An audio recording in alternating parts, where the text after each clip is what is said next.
Pack up your things. I got fired for missing a 2:04 a.m. email. And by noon 21,000 jobs and $3.1 billion were gone. Before we begin, tell me in the comments where you're tuning in from. I'd really love to know. My name's Lynn, and for years I worked as a mid-level manager at Halbert Systems, one of those tech giants everyone assumes is untouchable. On the outside it looked glamorous. Sleek offices, cutting-edge projects, and salaries that made people jealous. But behind the polished glass doors, it was a grindhouse. Endless hours, demands that never stopped, bosses who dangled promotions like carrots only to yank them away when you reached for them.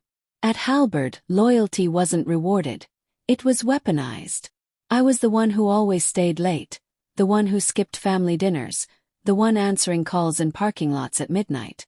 I gave them everything, and in return I got humiliation. My boss, Grant, was the kind of man who thrived on breaking people down. He loved to micromanage, to cut you off mid-sentence in meetings just to remind you who held the power. And then there was Matt, the coworker who smiled in your face while sliding knives into your back. He was ambitious in the worst way, willing to crawl over anyone to climb higher. That night, when Grant sent an email at 2:04 a.m., I was asleep for once. One missed message in years of sacrifice. Matt, of course, replied instantly, saying the entire team like a spotlight on my absence. The next morning I walked into what felt like an ambush. Grant leaned back in his chair, smirk plastered across his face, and said the words I'll never forget.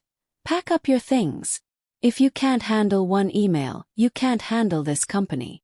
Everyone watched in silence, some pretending to look away, others soaking in the drama like a show.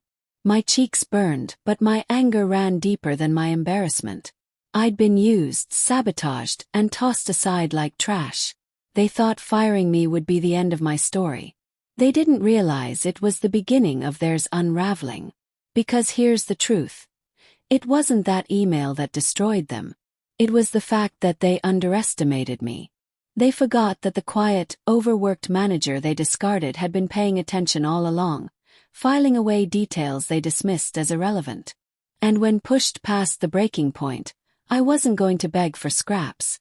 I was going to make sure the empire that crushed me burned, and that every single person who mocked me would remember my name. At Halbert, every day felt like walking into a storm. Deadlines weren't goals, they were traps, set so tightly no one could breathe. The culture thrived on exhaustion. Nights blurred into mornings, weekends disappeared, and sleep became a luxury no one dared admit they needed. Everything was urgent, everything was critical, yet half the chaos existed only because higher-ups created it. Grant, the VP, carried himself like a king ruling over pawns. In meetings, he would seize any chance to tear me down, asking questions he knew weren't relevant just to watch me scramble. If I spoke with confidence, he'd interrupt and smirk. If I hesitated, he'd laugh like I'd proven him right. It wasn't leadership. It was entertainment at my expense. His approval was a prize dangled out of reach, and humiliation was the currency he used to keep us in line. The office was full of people who'd given up fighting. Zoe sat across from me, soft-spoken, with eyes that showed she had already made peace with her cage. She was kind, always covering when someone faltered, but her voice carried the resignation of someone who knew nothing would ever change. Then there was Matt. Sharp suit, sharper tongue, and always hovering near Grant like a shadow. He laughed at jokes that weren't funny, nodded at every word Grant uttered, and acted like betrayal was just another tool in his career kit.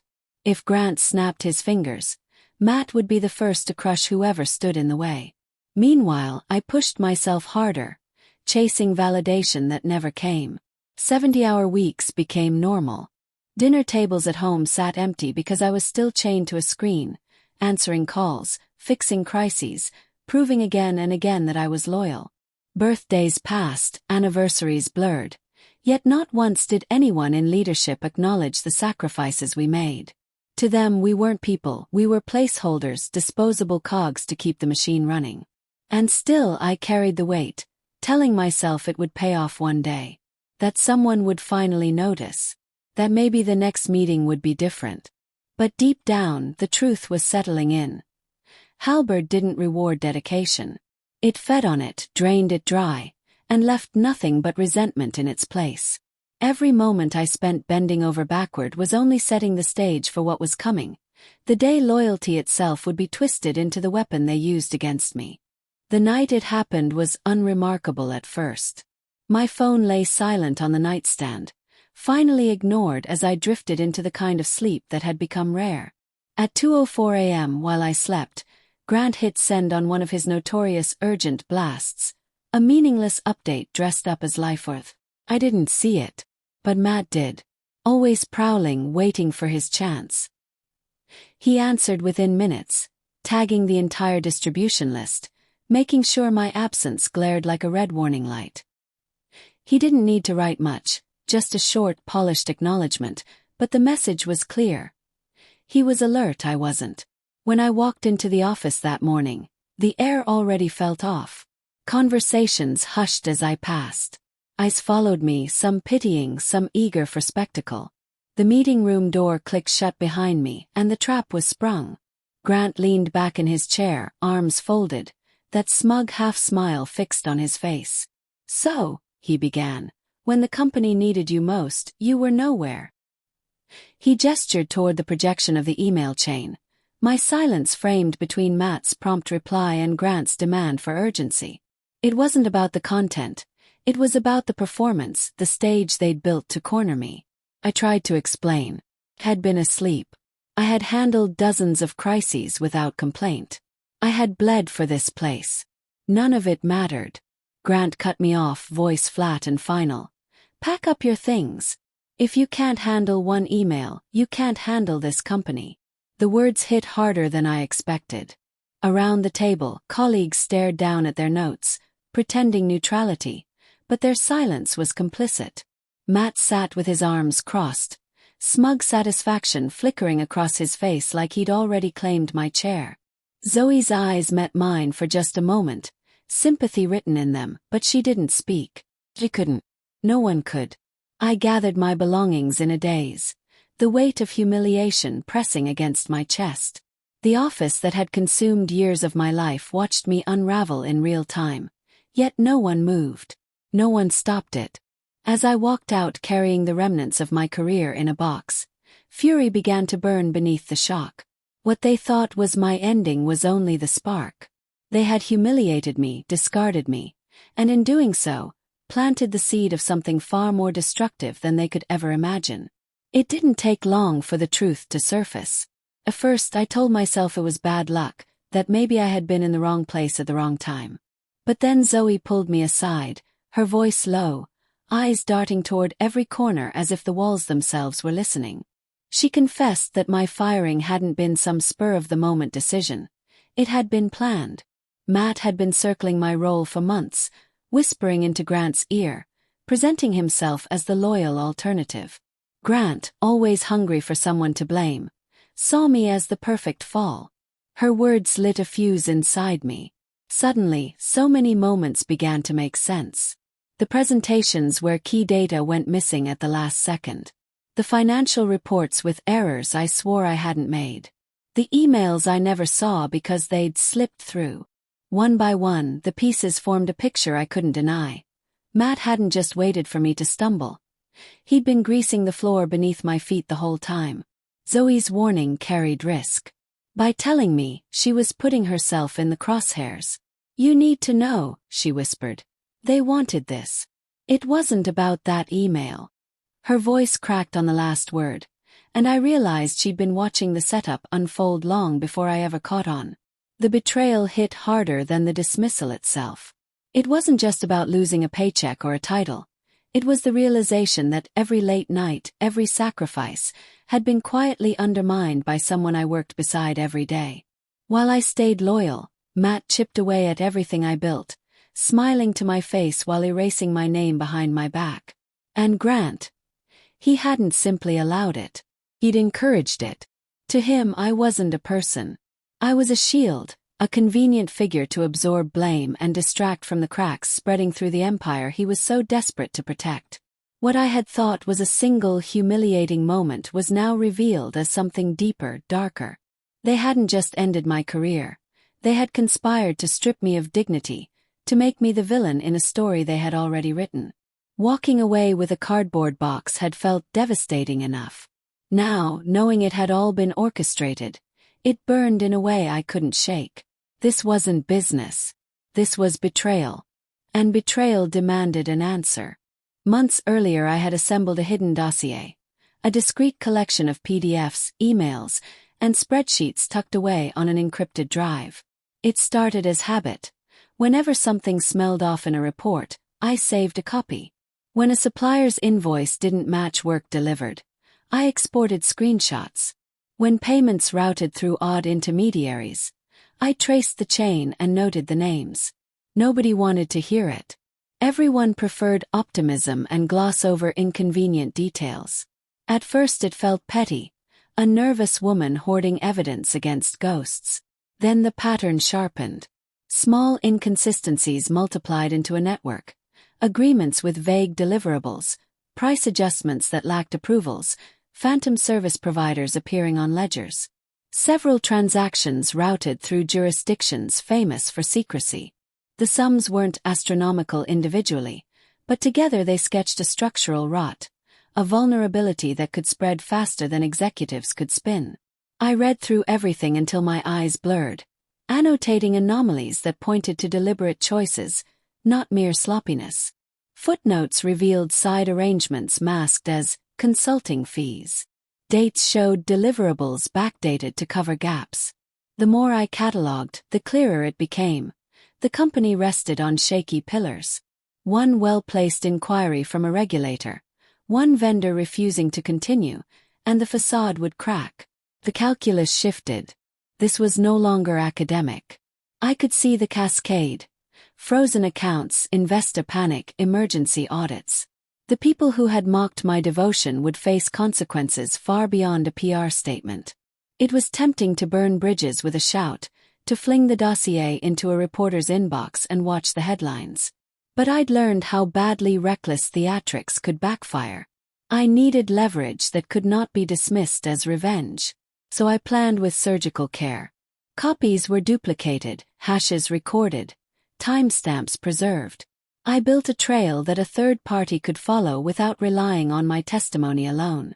I reached out to trusted external counsel, posing hypothetical scenarios to test appetite and jurisdictional reach. I compiled the dossier into a concise packet that highlighted the systemic weaknesses and the supporting artifacts. In the quiet that followed, I made a decision. They tried to erase me. I would expose what they had worked so hard to conceal, but on terms that ensured the truth would stand. Not out of spite alone, out of a conviction that the rot needed daylight. The choice felt heavy, moral calculus folding into personal resolve. I was no longer just a wronged employee. I had become the steward of consequences and nothing less. I began with precision, not haste. The first step was gathering only what belonged to me. Documents I had authored, reports I had signed, correspondence I had overseen. Each download was deliberate, time-stamped, and within the scope of my access. It wasn't theft. It was preservation. The files told their own story. Discrepancies buried in balance sheets, contracts structured to mislead, approvals that should never have passed compliance. Once I had them secured, I moved to the next phase. My hands trembled as I dialed the number I'd researched in secret, the official line for corporate misconduct. A calm voice answered, guiding me through the intake process. I described patterns, not conclusions, and promised to deliver evidence. Every word felt like stepping off a cliff, but the ground beneath me was rage-strong, keeping me steady. Then came the call to a regulatory office. I didn't give names, not yet. Instead, I asked pointed questions about jurisdiction, about how certain financial behaviors would be handled if verified. The investigator's tone sharpened at the details. That shift told me I wasn't imagining things. There was substance here, enough to draw interest. But I didn't stop there. I reached outside the walls of oversight and dialed one of the vendors Halbert had shortchanged. My voice was steady, though my pulse raced. I mentioned discrepancies in their payment schedules and suggested they review the terms they'd signed. I gave nothing more, but I knew the spark was lit. If they pressed, the chain would unravel from another angle. With every call, the fear pressed heavier. My palms sweated, throat dry, yet the anger running through me kept pushing. They had treated me as disposable, but now I was holding threads that could pull apart their carefully woven illusion. The final move came late one night, when silence hung heavy and my resolve was sharpest. I condensed the folder into a clean, encrypted packet. Attached was a summary I had written in plain, professional language. No embellishments, just facts. I addressed it to a contact within a federal office, someone whose reputation suggested discretion and thoroughness. My finger hovered over the send button. For a moment, doubt flickered. Was this too far? Was I ready for the fallout? Then I remembered Grant's smirk, Matt's triumph, the box in my hands as I walked out in humiliation. My chest tightened and I clicked. The message vanished into the ether, unstoppable. Whatever happened next, I had set the machine in motion. The first cracks appeared with the vendors. Payments that had always slipped through unnoticed were suddenly flagged. Accounts that once ran smoothly froze without warning. Transactions stalled midstream. By dawn, the phones were ringing off the hook, each call more urgent than the last. What was framed as a simple review spiraled into something much larger, an audit that escalated into a full-scale inspection overnight. Regulators walked in unannounced, badges flashing, briefcases in hand. What should have been a routine check turned surgical. Desks were combed, servers accessed, records demanded on the spot. The veneer of stability that Halbert had flaunted for years began peeling away in real time. The markets reacted faster than anyone inside could process. Word slipped out that contracts were under scrutiny, that liabilities might be larger than disclosed. Investors didn't wait for confirmation. Shares that once looked untouchable plunged, screens flashing red as billions evaporated in hours. Confidence cracked, and with it, the empire's carefully curated image. Inside the tower, Grant carried on like nothing was wrong. He joked with his inner circle, still gloating about how swiftly he had dismissed me, telling anyone who would listen that weakness had no place under his leadership. He was mid-sentence when the alerts reached the executive floor. Faces drained of color. Phones buzzed non-stop. Assistants whispered in frantic tones as the scale of the damage became undeniable. Suddenly, the calm corridors dissolved into frenzy. Suits hurried from office to office, clutching folders, making desperate calls to outside counsel. Conference rooms filled with attorneys reviewing contracts line by line, looking for loopholes that didn't exist. Senior staff huddled in corners, whispering in clipped voices, afraid to speak too loudly but too anxious to stay quiet. Employees on the lower floors felt the tremors too. Gossip spread before official memos could be drafted. Rumors twisted through cubicles. Vendors walking away, federal investigators pulling files, stock value collapsing. The chatter grew into a roar, fear mixing with curiosity, loyalty shifting toward survival. What had been a fortress of control just a day earlier was now a crumbling stage. Every mask slipped, every carefully hidden fracture exposed. The empire wasn't just cracking, it was beginning to implode from the inside out, and nothing could stop the collapse that had already been set in motion. By midday, the scale of destruction was undeniable. An official statement went out, cold and clinical. 21,000 jobs terminated effective immediately. Entire departments erased in a single announcement. Futures dismantled with the stroke of a pen. Employees who had once strutted with certainty now packed boxes under fluorescent lights. Stunned silence hanging over the exits. The financial world reacted just as brutally. In the span of a few hours, billions in value were stripped away, numbers collapsing faster than analysts could refresh their screens. Tickers bled red, investors scrambling to cut losses, commentators struggling to find words to describe the downfall of a company that once seemed invincible. I sat on my couch, the television flickering with live coverage, watching the empire unravel as if it were a movie I had seen before. Anchors spoke with urgency, panels debated the cause, and images of the headquarters filled the screen. Security guards at doors, boxes in employees' arms, panic etched on faces. The very place that had ridiculed me now burned in front of millions. My phone buzzed. Message from Zoe. It's all falling apart. Did you? The dots of her hesitation said more than the words themselves. I stared at the screen but didn't type back. Silence was my only reply. Meanwhile, Grant stepped onto the stage he once loved, trying to maintain his swagger. Cameras followed his every move as he offered rehearsed phrases about temporary setbacks and operational adjustments. But the cracks showed. His confident grin twitched. His voice faltered under the weight of shouted questions. Reporters swarmed him, demanding clarity, pressing about contracts, fraud, missing funds. Each denial only deepened suspicion. The spectacle grew larger with every broadcast. Clips of Grant's stumbling answers replayed on loop, dissected by experts who smelled blood. The narrative had shifted. Halberd was no longer a symbol of dominance but of deceit. The house of cards had collapsed, and its architects were being dragged into the open. I watched without a word, feeling a strange mix of satisfaction and emptiness. The downfall I had imagined was no longer fantasy. It was unfolding in real time, unavoidable, unstoppable. The empire that had crushed me was reduced to ashes before the world's eyes, and for the first time, I held the power of knowing I had been the spark. The storm eventually turned its focus inward, and the shields Grant had relied on began to crumble.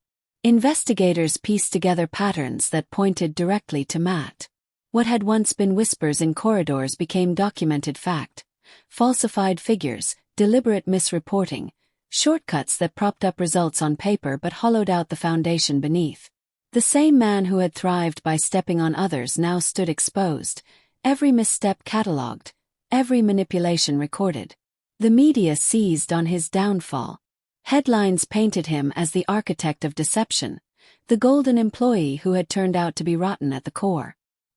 His polished image evaporated overnight, replaced with photographs of him dodging questions, eyes downcast, no trace of his former swagger.